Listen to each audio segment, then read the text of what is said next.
So the first thing you might want to do is disconnect the battery. It's not totally essential for this. Mine's is still connected. And then you want to get your steering wheel sitting at the 12 o'clock position. And the reason for that is we're going to take the wheel off, so when we go to refit it, we know it's going bang straight on. So on my wheel, you can just simply pop this middle section off, just prise it off carefully.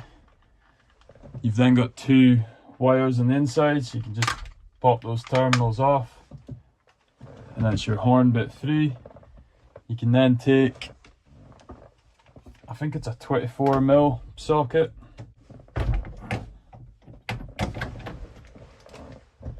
So just crack that loose, make sure your wheel's still sitting at 12 o'clock, and you can pull the wheel off. Next thing we need to do is, there's a couple of screws that hold this bottom surround onto the top one, so we need to take those off now. So there should just be 3 Phillips head screws, so there's one in the middle here. It can be a wee bit fiddly to get to.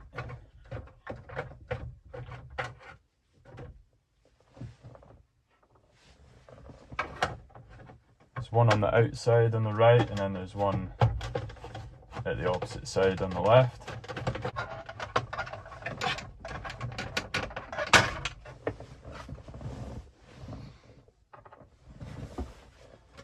So that'll get the bottom bit of trim off. Then what we need to do is we need to unplug all the various stocks from the bottom.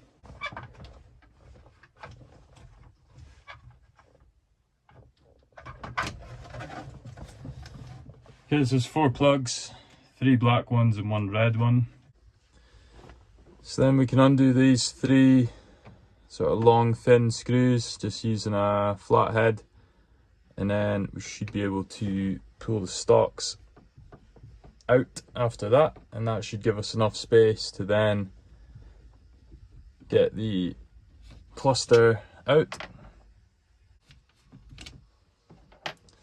Okay, so once they're all out, your stocks should just pull off, nice and simple. It's a good idea as well just to wind back any screws you've removed, bolts and stuff, back to where they came from, then it's a lot easier to not lose them. So now we've got a bit better access to the clocks. What we're going to do is remove this sort of plastic surround first. So you've got 2 Phillips heads up the top here. So we're going to take them out first. You might need a little stubby Phillips driver for those, just to get easier access. So that's 1.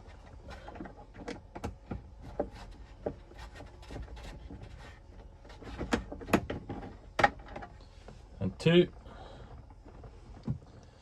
And then you just want to get a thin driver, and you're just going to sort of pry in on the sides here just to pull that bit of trim out.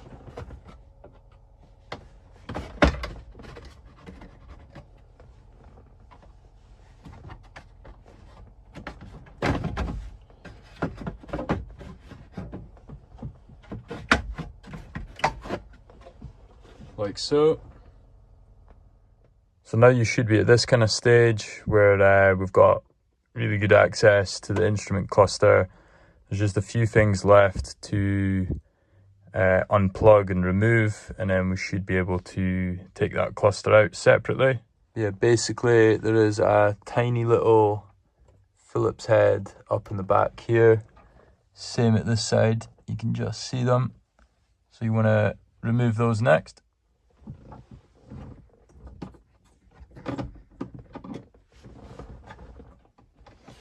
Try not to drop them down the back of the dash as well.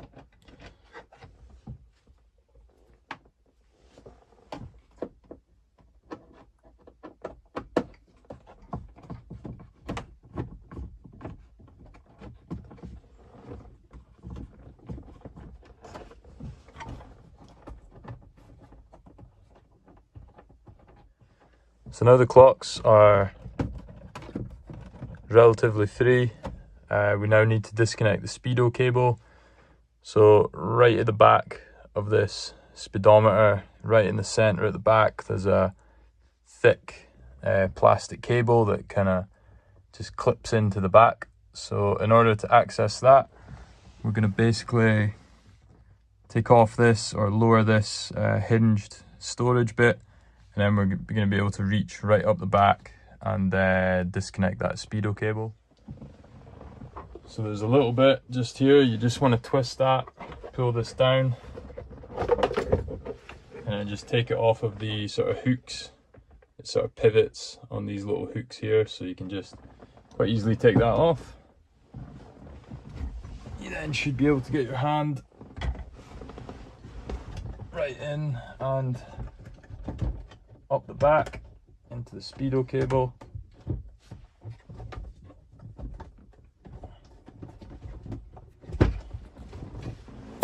Like so, and once that's free, or once that's unclipped, you'll feel your clocks are a lot more free now. So then you just want to sort of gradually pull them out. So I think if you kind of dip them down at the right hand side and then pull them out, because the loom plugs in at the back here. So in order to remove this loom, there's two tabs here. Just give them a squeeze and pull up gently, and the plug should come out and your clocks are now free. So this is what the Speedo cable looks like. You're feeling around for a thick black cable like this, and you want to grab the two outer sections like that, and you want to sort of squeeze them together and pull it away. It's just a little square drive cable in there, so quite easy to unclip. And then obviously we've just got one piece of loom, so keep this handy as well for the refit later. So your clocks are now free. It's a good chance if they're anything like mine, they're going to be really dusty. They've probably been in there the last 30 odd years, so it's a good chance just to clean everything back as well before we refit them. But we can now take this cluster onto the bench and start to disassemble it in order to fix this gauge here.